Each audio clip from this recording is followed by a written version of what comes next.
നമ്മുടെ ജീവിതത്തിൽ പ്രശ്നങ്ങൾ ഉണ്ടായിക്കൊണ്ടേയിരിക്കും. ഓരോരോ ദിവസം ഓരോരോ പ്രശ്നങ്ങൾ നമ്മെ അലട്ടുന്നവയും നമുക്ക് പരിഹാരം കണ്ടെത്തേണ്ടുന്നവയും, ചിലതൊക്കെ നമ്മളെ ചിന്താക്കുഴപ്പത്തിലാക്കുന്നവയും, ചിലതൊക്കെ നമ്മളെ വല്ലാതെ ഭ്രാന്ത് പിടിപ്പിക്കുന്നതുമായിട്ടുള്ള പ്രശ്നങ്ങൾ.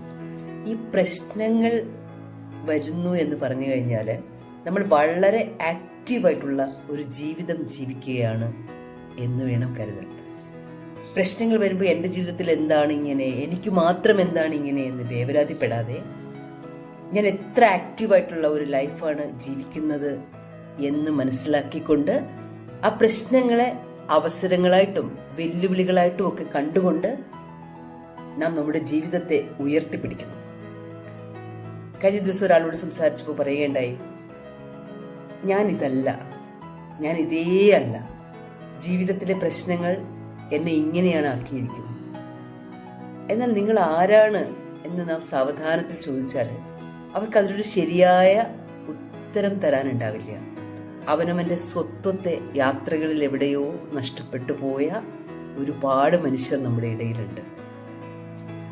അവനവനുമായിട്ടൊരു ഹാർമണി ഉണ്ടാക്കാനാവാതെ ഞാനിതല്ല, നഷ്ടപ്പെട്ട എന്നെ എവിടെ നിന്നാണ് കണ്ടെടുക്കേണ്ടത് എന്നറിയാത്ത ഒരുപാട് മനുഷ്യർ സങ്കടങ്ങളിലും കഷ്ടപ്പാടുകളിലും ജീവിക്കാൻ മറന്നുപോയ ഒരുപാട് പേർ.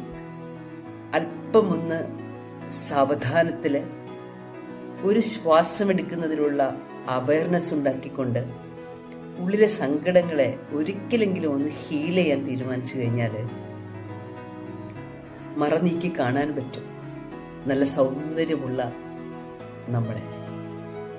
അവിടെ നിന്ന് സമാധാനമുള്ള, നല്ല അവബോധമുള്ള, നല്ല ഉറപ്പുള്ള ഒരു യാത്ര തുടങ്ങാൻ കഴിയും.